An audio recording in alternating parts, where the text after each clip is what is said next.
एक ओंकार।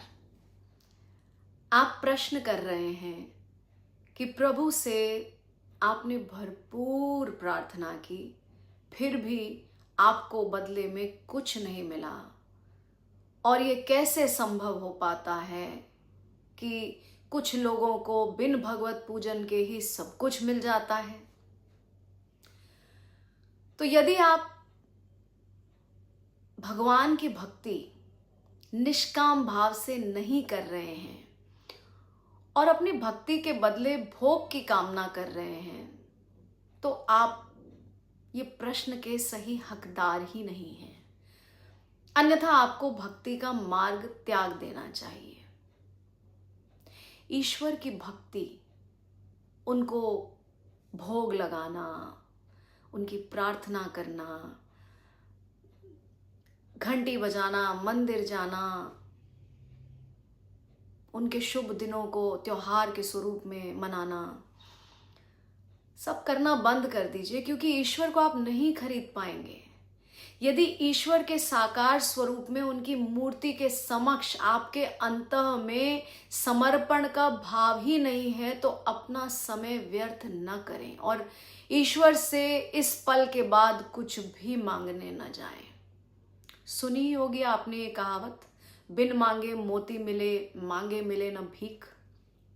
अरे आप मांग ही रहे हैं तो प्रभु से पात्रता मांगिए, सेवा का अवसर मांगिए। लोभी हैं अगर आप, तो भक्ति का लोभ रखिए, भोगों का नहीं। एक बार हो सके यदि संभव तो भगवान को मां के स्वरूप में देखिए। एक मां भली भांति जानती है उसके बच्चे के लिए क्या उचित है, क्या नहीं। तो यदि आप कुछ चाह रहे हैं और आपको नहीं मिल रहा, तो समझ जाइए कि आप उसके योग्य हैं ही नहीं। संतुष्ट हो जाइए उस सबसे जो कुछ आपको मिला है अब तक, और जो पाने की अभिलाषा रखते हैं उसके लिए उद्यम करिए।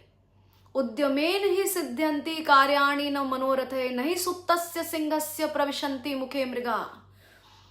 और अगर तुलना कर रहे हैं स्वयं की उनसे जिन्हें आप कह रहे हैं भगवत भक्ति के बिना ही, भगवत कृपा के बिना तो कुछ प्राप्त नहीं हो सकता, पर भगवत भक्ति के बिना ही उन्हें सब कुछ प्राप्त हो रहा है, तो गौर करिए, या गौर से देखिए उनकी तरफ, या जांचिए स्वयं के भीतर।